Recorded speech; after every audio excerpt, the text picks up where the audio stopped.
Greetings from Indian Council of World Affairs and welcome to this sneak peek into ICWA's panel discussion on re-evaluating Iran amidst the turbulence in the Middle East.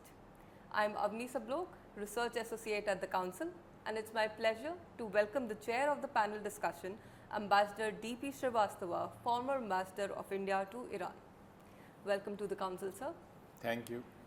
As we see that the danger of war is looming on Iran and the negotiation is also going between India and between the US and Iran, what is the prospect of the success of the ongoing negotiation? In case of war, what would be its impact on India and what diplomatic and strategic choices India would have? As I see it, there was a real danger of war before the negotiations started.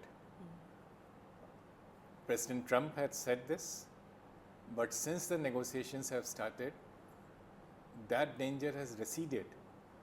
And there have been 2 rounds of discussions, and the results were described as positive and optimistic by Iranian Foreign Office. The US side has, Witkoff, the special envoy of President Trump, has also been positive on the discussions. And the 3rd round is now scheduled on 26 July. So it is expected that this fast pace of negotiations is a good sign and may lead to an agreement acceptable to both sides. The contours of that agreement are not known, but as these discussions progress, the chances of war recede. But let me answer your question as a purely hypothetical question. In case the negotiations break down and there's a war, its impact will be not simply on India, but the entire world because of the geographical location of Iran. Hormuz Strait carries about 17% of world's total oil production. There is no way of replacing such a large quantity of oil supply, and this will have a major impact on oil prices. The world economy is already teetering on the verge of recession, so there will also be impact on the regional countries because the war will not be limited only to Iran.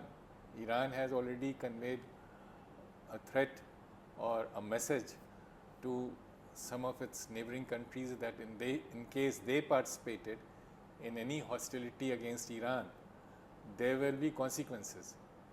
So the impact of war will be felt by all countries in the region, by the oil market. On India, there will be impact both in economic terms and in terms of effect on the diaspora. $1 increase in the price of oil leads to an increase of 14,000 crores in the annual import bill of India. There will be sharp increase. So this will have a major impact on our current account deficit. We have 9.2 million strong Indian diaspora in this region, and they will also be affected by this war. But as I said at the outset, that with the positive beginning of the negotiations, it is possible to reach a conclusion acceptable to both sides and avoid this escalatory ladder. Thank you for your insightful perspective, sir. Thank you. Thank you. We have with us Professor Reshmi Kazi, Department of Political Science, Jamia Millia Islamia, New Delhi. Welcome to the Council, ma'am. Thank you. Since you've worked extensively on Iran's nuclear program, how far Iran is from developing a nuclear bomb? In case Iran declares itself as nuclear power, do you see there could be a nuclear race in the region, as Egypt and Saudi Arabia have already expressed their desire to develop nuclear program for civilian purpose? Thank you so much for the questions. Prior to 2015 and then post 2015, when the JCPOA was put in place and Iran had complied with the provisions of the treaty, if I have to calculate in terms of time, Iran was put years back in terms of developing its own nuclear weapon. But at present, it has already enriched 60% uranium, and given so, as the stats say, it may be just 1 or 2 weeks away at present from developing the first bomb, and then there can be succession of 4 to 5 more bombs. And regarding nuclear proliferation in terms of domino impact in the Middle East, I don't think arms race or a nuclear proliferation in terms of domino impact is a rule. There can be exception, but in this case, I believe several countries, you mentioned some, Egypt, Saudi Arabia, they have expressed their intentions. They also have a civilian nuclear program, they are working towards it. But I also believe that intentions have to be matched with capabilities. And at present, in my, as far as I think, none of the countries in this region have that enhanced technical capability, or for that matter, human competence, in terms of technical capability, they have the prowess to develop their nuclear, weapons capability at this present. So I don't think, in terms of a domino impact, this is something happening soon. Thank you, ma'am, for your informative perspective. Thank you. Thank you. We have with us Mr. Atul Aneja, strategic analyst, former strategic affairs editor, The Hindu. Welcome to the council, sir. Thank you, Avni.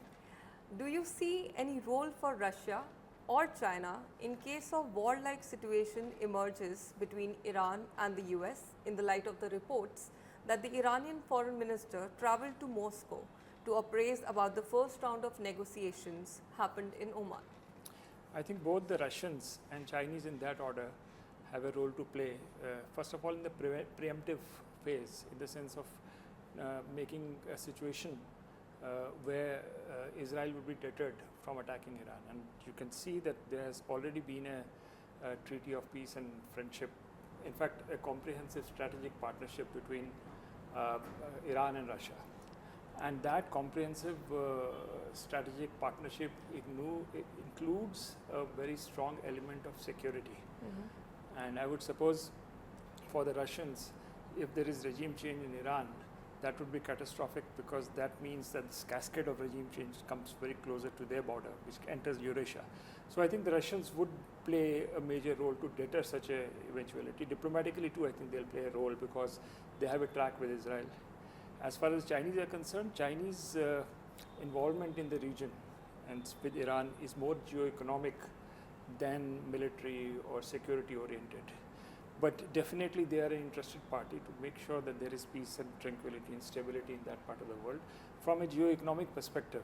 Because from the Chinese side, they are moving and trying to shift away from South China Sea area, which is very problematic, into the Middle East, West Asia. So they have a vested interest as well. But as I said, it's going to be Russia and China in that order. Thank you, sir, for your informative perspective. Thank Welcome. you. We have with us Dr. Lakshmi Priya, Research Fellow at the Council. Her area of research is Gulf states, Iran and the broader geopolitics of Middle East. Dr. Priya, do you think that departure of Assad and weakening of Hezbollah and Hamas has emboldened the US to assert more strongly against Iran's nuclear program and has offered an additional strategic leverage to Israel against Iran? Thank you, Avni, for that question. So the situation on the ground, especially since beginning of the nuclear deal talks between US and Iran, is actually on the contrary. The departure of Bashar al-Assad from Syria and the deterioration of the capabilities of Hezbollah and Hamas has weakened Iran and demotivated its overtures in the region. But in my opinion, assassination of Ismail Haniyeh, the Hamas leader before the swearing-in ceremony of Masoud Pezeshkian, was a bolt from the blue for Iran. More than the assassination of Ismail Haniyeh, the fact that it was carried away in close vicinity and only after a few hours of Pezeshkian's oath ceremony slowed down the momentum of Tehran's regional maneuvers. However, currently US and Iran are keen to sign the nuclear deal that might become a reality in a matter of weeks if not days. The deal will bring hope and positivity to the region and more so for the plummeting economy of Iran. Third round of talks is to take place on Saturday in Oman, and the framework for the deal is being drawn by both the parties. As far as Israel is concerned, its biggest leverage is the unwavering support of the United States of America, as we all know. Their bilateral ties are anchored in over, say, $3 billion annual foreign military financing by US to Israel.